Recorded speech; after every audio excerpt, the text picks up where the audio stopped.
Vous, colonel Mwalampoutou, vous avez une communication importante à l'endroit de la population congolaise. Vous avez la parole. Communication de la police nationale congolaise.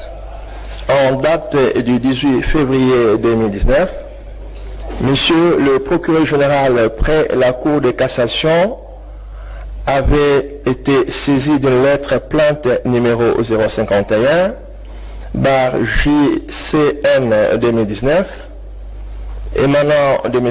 Jean-Claude Ngoy Lufuluabo et consort contre M. Martin Fayulu Madidi pour des faits infractionnels portant incitation à la haine ethnique, massacre de Balouba, pillage, atteinte aux droits garantis, crimes de génocide et crimes contre l'humanité.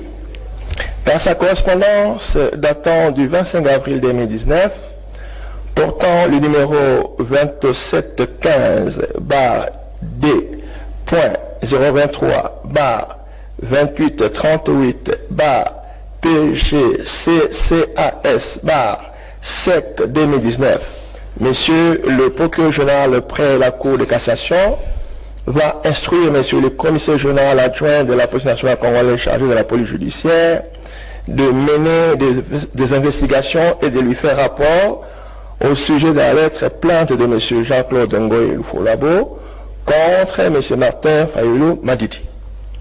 Une invitation de la coordination nationale police judiciaire DPG numéro 0575-CNPG-2019 du 30 avril 2019 a été lancée à M. Martin Fayulu Madidi à se présenter le lundi 6 mai 2019 à 10 heures précises au cabinet de M. le commissaire général adjoint de la police nationale congolaise en charge de la police judiciaire, situé dans l'enceinte du casier judiciaire, 6 avenue Kalemi numéro 30, dans la commune de la Gombe, pour renseignements à fournir. Il s'est fait malheureusement que certaines personnes ont donné à cette invitation de la police un caractère politique qui, avec risque d'exposer certains riverains habitant les environs de la coordination nationale police judiciaire. Nous avons notamment cité 4 écoles maternelles, une école primaire, une école secondaire consulaire, quelques résidences des diplomates, ainsi que des personnes morales et physiques privées. Pour éviter que la sérénité de la population ne soit rompue, des instructions précises viennent d'être données à la police judiciaire de décaler l'audition de M. Fayulu Madidi Martin pour une date ultérieure. Notification a été faite à son avocat conseil pour ce faire. En bref, M. Martin Fayulu Madidi ne sera plus entendu ce lundi 6 mai 2019 comme initialement prévu. Nous vous en remercions. Merci mon colonel pour toutes ces informations. C'est moi qui vous remercie. Comme école phare pour le lancement de cette session de dissertation qui commence aujourd'hui. Nous avons été honorés par le choix de nos autorités, de l'EPSP, de choisir ces cadres pour cette manifestation. Nous avons une bonne impression de ce que les autorités pensent de nous et nous avons été à la hauteur de préparer cette manifestation qui s'est bien passée et il n'y a pas eu d'incident majeur à signaler ou à soulever.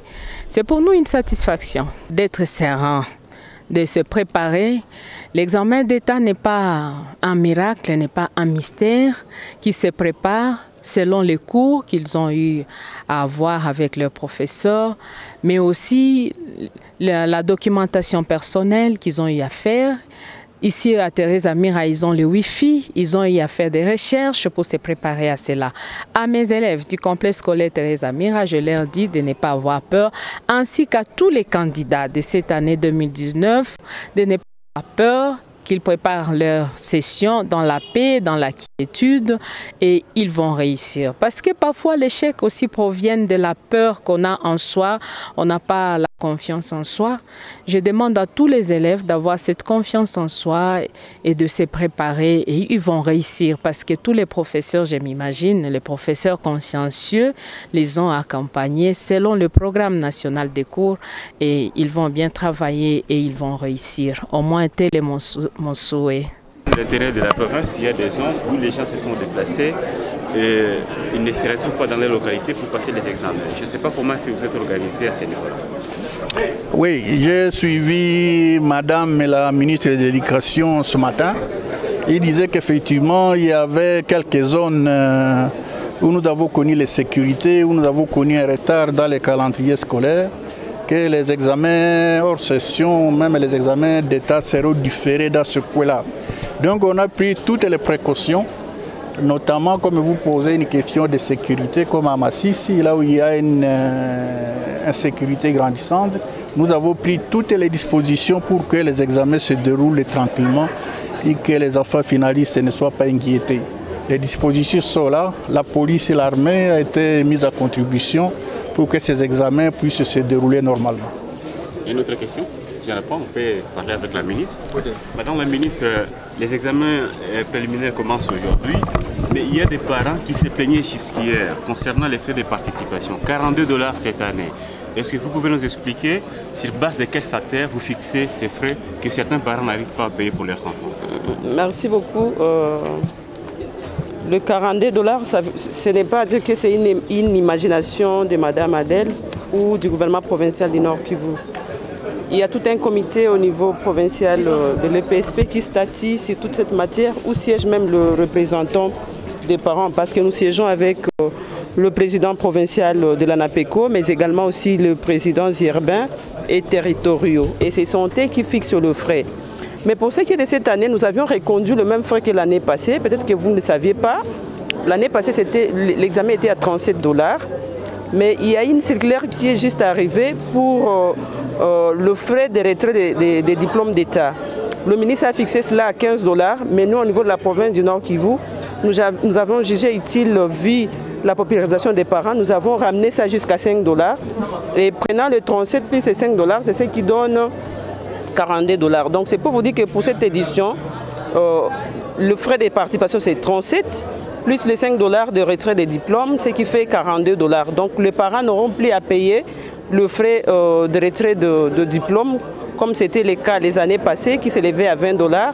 Donc tout est déjà incorporé dans le frais de participation aux examens d'État. Pour les enfants qui vont rater l'examen, il n'y a personne qui va rater les examens parce que les instructions ont été données et au chef d'établissement, parce que nous avions commencé les réunions avec le chef d'établissement, le parent et même, mais également aussi le chef de centre. Tout le monde est instruit comme quoi même les enfants qui n'ont pas encore payé, ils doivent passer cet examen. Je l'ai dit souvent et je me répète que l'éducation c'est un droit inaliénable à l'enfant et nous devons accorder à tous nos enfants, tous les enfants du Nord Kivu, cette chance-là d'étudier, mais également aussi d'être de futurs dirigeants de cette province demain pour nous remplacer. Est-ce qu'il y aura des sanctions pour certaines écoles où on a ramené ces frais à 45 $? Même ce que j'ai incorporé les frais de construction, même dans la chefferie de Buito, 47 $. C'est ça le rôle même des inspecteurs. Ils doivent passer dans toutes les écoles pour vérifier, parce que ce sont des inspecteurs qui font la police dans les secteurs de l'enseignement. Si une fois nous avons un rapport bien documenté, nous ne cesserons pas de sanctionner, parce qu'on sanctionne, on ne peut pas crier ça aux médias, mais on arrive quand même à sanctionner.